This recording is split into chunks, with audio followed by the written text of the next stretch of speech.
You've spent years being who everyone expected you to be. The good student, the responsible employee, the supportive friend, the dutiful child. You've shaped yourself around other people's comfort, other people's approval, other people's ideas of who you should become. And somewhere along the way, you started to feel like a stranger in your own life. You look in the mirror and wonder who's looking back. You make decisions that seem right on paper, but feel hollow inside. You achieve things that were supposed to make you happy, but the satisfaction never comes. Something is missing, and that something is you, the real you, the person you were before the world told you who to be. And now you're faced with a question that terrifies you more than almost anything else. What if becoming yourself means losing everything you've built? What if the people who love you don't love the real you? What if you don't even know who the real you is anymore? Today we're going to explore one of the most painful but necessary journeys a human being can take. The journey back to yourself. Not the version of yourself you've constructed to survive, to fit in, to avoid rejection, but the authentic self buried underneath years of conditioning, expectation, and fear. This isn't a comfortable conversation. It won't give you easy answers, but it will help you understand why becoming yourself hurts so much, why so many people avoid it their entire lives, and why it's still the only path to genuine peace.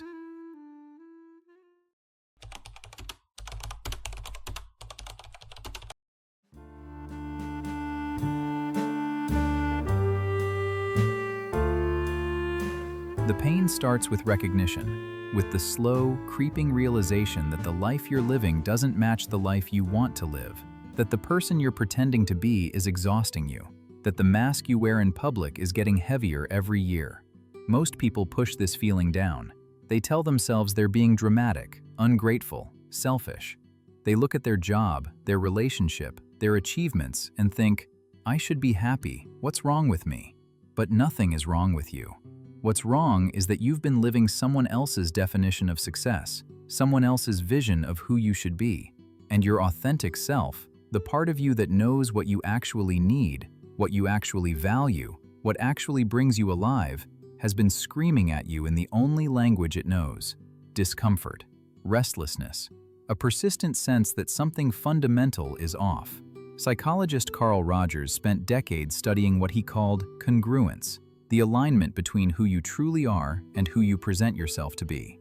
He found that psychological distress often stems from incongruence, from the gap between your authentic self and your constructed self. When you constantly suppress your real feelings, real desires, real opinions to maintain an image, your mental health deteriorates. You become anxious because you're always monitoring yourself, making sure you don't slip, don't reveal too much, don't step out of character. You become depressed because nothing you achieve feels meaningful when it's achieved by a version of yourself that isn't real. Rogers argued that the journey toward mental health requires moving toward congruence, toward becoming more fully yourself. But he was honest about the cost. Congruence requires vulnerability. It requires risking rejection. It requires letting go of identities that have kept you safe. If you are enjoying the video and new to this channel, please subscribe and turn on bell notifications. This helps spread the psychology knowledge to others like you. The identities we build are rarely random. They're survival strategies. If you grew up in a home where love was conditional, where affection came only when you behaved a certain way, achieved certain things, suppressed certain parts of yourself, then you learned early that being yourself wasn't safe. You learned to monitor the room, read people's moods, adjust your personality to match what was wanted. And it worked. You survived. You earned approval. You avoided conflict. But the strategy that protected you as a child becomes a prison as an adult. You're no longer in that environment, but you're still playing that role. You're still contorting yourself to fit, still measuring your worth by other people's reactions, still terrified that if you stop performing, you'll be abandoned. Carl Jung called this process individuation, the journey of becoming a psychologically mature individual who is separate from the collective, from the family, from societal expectations. Jung believed that most people never complete this journey. They live their entire lives as extensions of their parents, their culture, their social group. They never ask, what do I actually believe? What do I actually want? Who would I be if I wasn't afraid? And the reason they don't ask these questions is because the answers are terrifying. To individuate means to differentiate. It means drawing boundaries. It means saying, this is me and that is you, and I will no longer sacrifice myself to keep you comfortable. It means accepting that some people will be angry, disappointed, confused by your transformation. And it means being willing to lose relationships that can't survive your authenticity. This is where the real pain lives. Not in the abstract idea of becoming yourself, but in the concrete consequences. You stop going to the family gatherings that drain you, and your relatives call you selfish. You leave the career that was prestigious but soul-crushing, and your parents don't understand. You end the relationship that looked perfect from the outside, but felt empty on the inside, and your friends think you're making a mistake. You start expressing opinions you've always hidden, and people who liked the agreeable version of you pull away. Every step toward authenticity feels like loss, and in a way, it is. You are losing things. The approval of people who only liked the fake you, the comfort of never having to disappoint anyone, the safety of blending in, the identity you've spent years building even if it was never truly yours. Brené Brown has written extensively about the relationship between authenticity and vulnerability. She found that people who live authentically, who show up as their real selves even when it's uncomfortable, report higher levels of life satisfaction, deeper relationships, and greater resilience. But they also report experiencing more conflict, more rejection, more moments of painful uncertainty. Authenticity isn't a path to universal approval, it's a path to self-respect. And the trade-off is that you will lose people who can't handle the real you. The question isn't whether you'll experience pain on the journey to becoming yourself. The question is, which pain you're willing to live with, the pain of suppressing who you are, or the pain of becoming who you are. Most people choose suppression because it's familiar, because the pain is distributed across years, diluted into a constant, low-grade misery that you can almost ignore.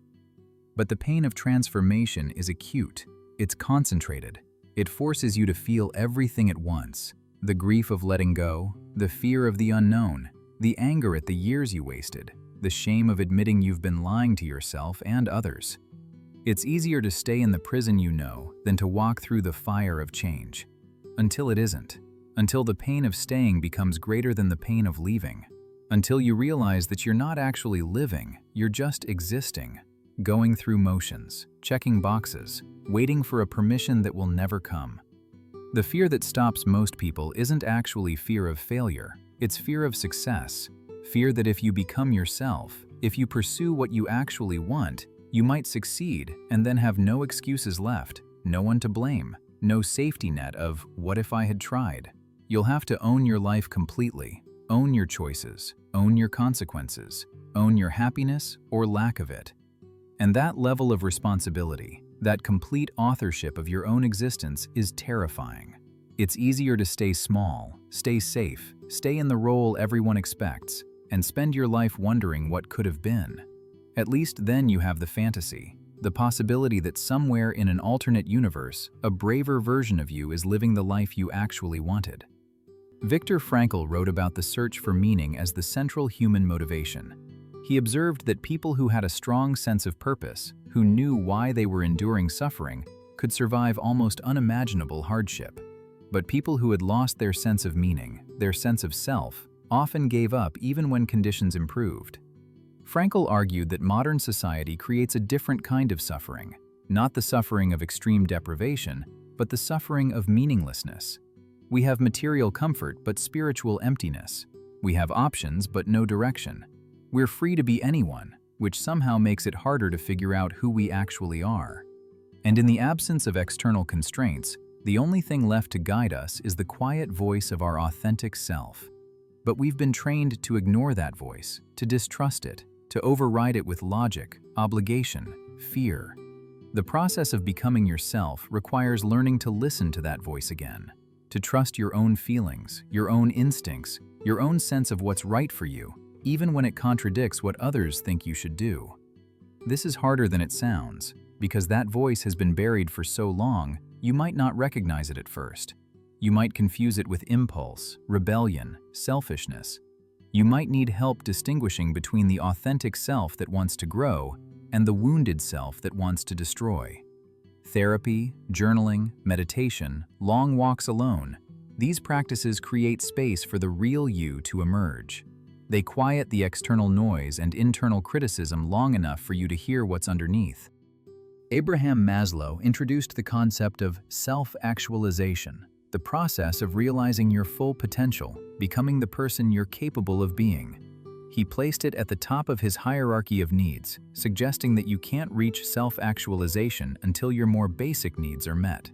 But he also recognized that most people never reach it, even when they have the safety, security, and resources to pursue it. They get stuck, not because they lack ability, but because self-actualization requires courage. It requires breaking free from what Maslow called the tyranny of the should, the endless list of things you're supposed to do, supposed to want, supposed to become. Self-actualized people, in Maslow's research, were nonconformists. They didn't blindly follow social norms. They didn't need constant approval.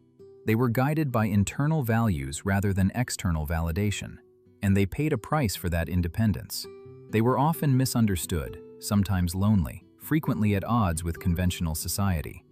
The loneliness is real. When you step off the well-worn path, you lose the companionship of everyone still walking it.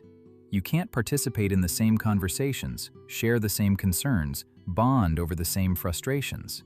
Your problems change, your priorities shift. The things that used to matter to you, the promotion, the status, the appearance, start to feel hollow. And the things that start to matter, integrity, alignment, meaning, sound abstract to people still chasing conventional success. You find yourself increasingly unable to relate to old friends, old colleagues, even family members. Not because you think you're better than them, but because you're living in a different reality now. You've chosen growth over comfort, and growth is isolating until you find others who've made the same choice. But the shift that happens is worth every moment of discomfort. When you finally start living as yourself, when you stop pretending, stop performing, stop contorting yourself to fit, something fundamental changes. The exhaustion lifts. The anxiety that came from constantly monitoring yourself, constantly wondering if you said the right thing, did the right thing, were the right thing, it starts to fade. You're no longer carrying the weight of a false identity. You're no longer spending energy maintaining a lie. And that energy, once freed, becomes available for actual living, for pursuing what matters, for building relationships based on truth rather than image, for work that aligns with your values, for rest that actually restores you because you're not resting from the labor of being fake. The people who can't accept the real you will leave. This is painful but necessary. Their departure makes space for people who can see you, value you, connect with you as you actually are. These relationships feel different, lighter, easier. Not because there's no conflict, but because the conflict is real. You're arguing about actual differences, not protecting a performance. You're sharing actual vulnerabilities, not carefully curated versions of struggle. You're being loved for who you are, not for who you pretended to be. And that kind of love, while rare, is the only kind that actually nourishes you. Philosopher Rollo May wrote about the courage to be, the existential bravery required to exist as an individual in a world that constantly pressures you to conform. He argued that anxiety is an inevitable part of human existence because we're always aware of our freedom, our responsibility, our mortality. But there are two kinds of anxiety. Normal anxiety, which comes from facing real threats, making difficult choices, accepting uncertainty. And neurotic anxiety, which comes from avoiding ourselves, from living inauthentically, from refusing to make the choices that would lead to growth. May believed that neurotic anxiety is actually worse, more destructive, more depleting than normal anxiety, because it's anxiety with no purpose, no resolution. You're anxious because you're not being yourself, but you're also terrified of being yourself, so you're trapped in a loop of fear that has no exit. The only way out is to face the normal anxiety of authenticity, to accept that yes, being yourself is scary, risky, potentially painful, but it's a pain that leads somewhere. It's a pain that transforms rather than traps. The transformation doesn't happen all at once. It's not one big decision followed by permanent peace. It's a series of small choices, small moments of courage, small acts of honesty. You tell the truth about something small, and you survive the reaction. You set a boundary, and the relationship either adjusts or ends, and either way you discover you're okay. You try something you've always wanted to try, and maybe you fail, maybe you succeed, but either way you learn that experimenting with who you are doesn't destroy you. These small experiences accumulate. They build evidence that authenticity, while uncomfortable, is survivable. That the catastrophic outcomes you feared, complete rejection, total isolation, permanent failure, mostly don't happen. Some people pull away, yes. Some opportunities close, yes. But other people move closer, other opportunities open. And slowly you start to trust yourself. Trust that you can handle the consequences of being real. Trust that you're worth the risk. What many don't realize is that authenticity becomes easier with practice. The first time you disappoint someone by being honest, it feels catastrophic. The 10th time, it feels manageable. The 100th time, it feels necessary. You develop a kind of muscle memory for being yourself. Your nervous system learns that honesty doesn't kill you, that boundaries don't destroy relationships worth keeping, that saying no to what drains you creates space for what energizes you. And gradually, the authentic version of you becomes the default rather than the exception. You're not performing anymore. You're not calculating. You're just being. And that state of just being, after years of carefully constructing yourself, feels like coming home. There's grief in this process that often goes unacknowledged. Grief for the time you lost living as someone else. Grief for the version of yourself you had to kill to become who you are. Grief for the relationships that couldn't survive your growth. Grief for the dreams you had to let go of because they were never really yours. This grief is real, and it deserves space. You're allowed to mourn the life you thought you'd have even as you build the life you actually want. You're allowed to miss the simplicity of fitting in, even as you embrace the complexity of standing out. You're allowed to feel sad about the people who couldn't love the real you, even as you celebrate the people who can. Grief and growth coexist. One doesn't cancel out the other. What you'll discover on the other side of this pain is that becoming yourself isn't actually about becoming someone new. It's about removing everything that isn't you. All the layers of conditioning, all the masks you learned to wear, all the beliefs you absorbed without questioning. Strip those away, and what remains is who you've always been underneath. The person you were before the world told you who to be. That person has been waiting, patient, persistent, sending you signals through your discomfort, your restlessness, your sense that something is wrong. That person is who you're returning to, not creating from scratch. And the relief of finally letting them out, finally giving them space, finally allowing them to exist without apology, is profound. Here's a moment in this process that's difficult to describe but impossible to forget. The moment when you stop fighting yourself. When the internal war between who you are and who you've been pretending to be finally ends. Not because you've won, but because you've surrendered to the truth. You look at your life, and instead of seeing all the ways you don't measure up to some imagined ideal, you see all the ways you've been trying to be someone you're not. And that recognition, painful as it is, brings a strange sense of peace. You're exhausted from the battle, and the exhaustion itself becomes permission to lay down your weapons. To stop trying so hard to be acceptable, impressive, perfect. To just be human, flawed, limited, real. This moment doesn't solve everything, but it shifts something fundamental. You're no longer at war with yourself, and that alone changes everything. The pain of becoming yourself isn't senseless suffering. It's the pain of birth. You're not being destroyed, you're being born. And birth is violent, messy, terrifying, necessary. You can't stay in the womb forever. At some point, you have to emerge. At some point, you have to push through the narrow passage, leave the safety of what's known, enter the world as a separate being. The alternative is to remain unborn, protected but unexpressed, safe but unseen, comfortable but never truly alive. Most people choose the womb. They choose the familiar suffering of self-suppression over the acute pain of self-emergence. And there's no judgment in that choice. Becoming yourself is not mandatory. You can live an entire life as someone else's idea of who you should be. But you should understand what you're giving up. Not just happiness, though that too, but the particular joy that comes from living in alignment with yourself, from making choices that reflect your actual values, from building a life that's yours, imperfect and small and maybe unimpressive to others, but deeply, unmistakably yours. There's grief in this process that often goes unacknowledged. Grief for the time you lost living as someone else. Grief for the version of yourself you had to kill to become who you are. Grief for the relationships that couldn't survive your growth. Grief for the dreams you had to let go of because they were never really yours. This grief is real, and it deserves space. You're allowed to mourn the life you thought you'd have, even as you build the life you actually want. You're allowed to miss the simplicity of fitting in, even as you embrace the complexity of standing out.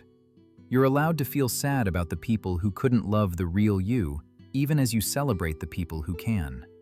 Grief and growth coexist. One doesn't cancel out the other. If you enjoyed the video, please like it and share your thoughts in the comment. If you are new to this channel, please subscribe and turn on bell notifications for future contents like this.